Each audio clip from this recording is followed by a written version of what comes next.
तिरुपती बालाजीचे हे 10 रहस्य तुम्हाला माहीत नसतील। दर गुरुवारी घडतो हा चमत्कार।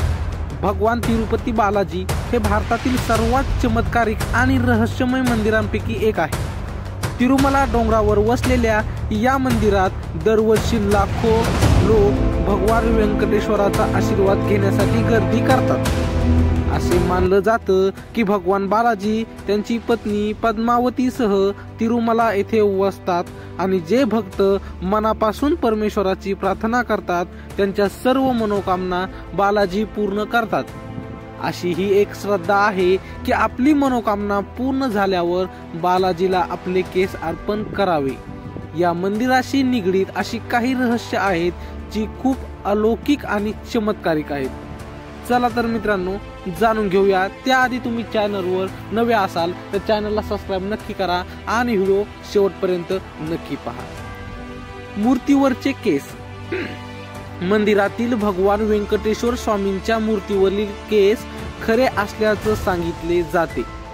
त्याचा कधीही गुंता होत नाही, ते नेहमी मौसूद राहतात। येथे स्वतः देवाचा वास असल्यामुळे असे मानले जाते। समुद्राच्या लाटांचा आवाज। तसं तर मंदिर समुद्रापासून खूप दूर आहे आणि मंदिराची रचना अशी आहे की बाहेरचा आवाजही गाभाऱ्यात येत नाही। पण इथे येणारे लोक सांगतात की व्यंकटेशाची मूर्तीजवळ कान लावून ऐकल्यावर आपल्याला समुद्राचा लाटांचा आवाज येतो। अद्भुत छडी। मंदिराच्या मुख्य प्रवेशद्वाराजवळ उजव्या बाजूला एक काठी आहे। या काठीबद्दल असे सांगितले जाते की भगवान बालाजींना लहानपणी या काठीने आपल्या आईपासून मार मिळायचा, त्यामुळे त्यांच्या हनुवटीला दुखापत झाली होती। या कारणामुळे तेव्हापासून आजपर्यंत शुक्रवारी त्यांच्या हनुवटीवर चंदनाचा लेप लावला जातो। गाभाऱ्यातला दिवा नेहमी तेवत असतो। तिरुपती बालाजीच्या मंदिरात नेहमी दिवा जळत असतो। या दिव्यात कधीही कोणी तेल किंवा तूप टाकत नाही। वर्षानुवर्ष जळत असलेला हा दिवा कधी आणि कोणी लावला हे कोणालाच माहित नाही। मूर्ती हल्ल्याचा भास।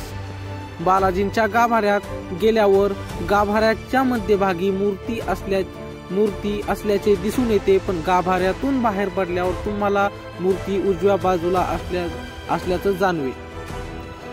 पचई कपूर। भगवान बालाजींच्या मूर्तीवर विशेष प्रकारचा पचई कपूर लावला जातो। कोणत्याही दगडावर तो लावला तर काही वेळाने त्याला तडे जातात असे वैज्ञानिक मत आहे, पण देवाच्या मूर्तीवर कोणताही परिणाम होत नाही। खाली धोतर आणि वर साडी। देवाच्या मूर्तीला रोज खाली धोतर आणि वर साडी नेसवली जाते। असे मानले जाते की बालाजींमध्ये माता लक्ष्मीचे रूप समाविष्ट आहे। या कारणास्तव असे केले जाते। हे एक अनोखे गाव आहे। भगवान बालाजींच्या मंदिरापासून 23 किमी अंतरावर एक गाव आहे आणि येथे बाहेरील लोकांना प्रवेश नाही।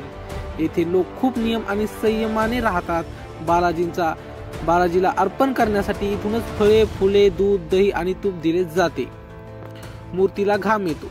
भगवान बालाजींची मूर्ती विशिष्ट प्रकारच्या गुळगुळीत दगडापासून बनलेली असली तरी ती पूर्णपणे सजीव दिसते। तसं तर मंदिराचं वातावरण अतिशय थंड आहे। असे असूनही तिरुपती बालाजींच्या अंगावर घामाचे थेंब दिसतात आणि त्यांची पाठ देखील ओलसर राहते। गुरुवारी चंदनाचा लेप लावला जातो। बालाजींच्या हृदयात लक्ष्मी देवीचा वास असतो। दर गुरुवारी तिरुपती बालाजींचे सर्व शृंगार काढून चंदनाचा लेप लावून आंघोळ घातली जाते, तेव्हा त्या मूर्तीत लक्ष्मी देवीची छबी दिसून येते।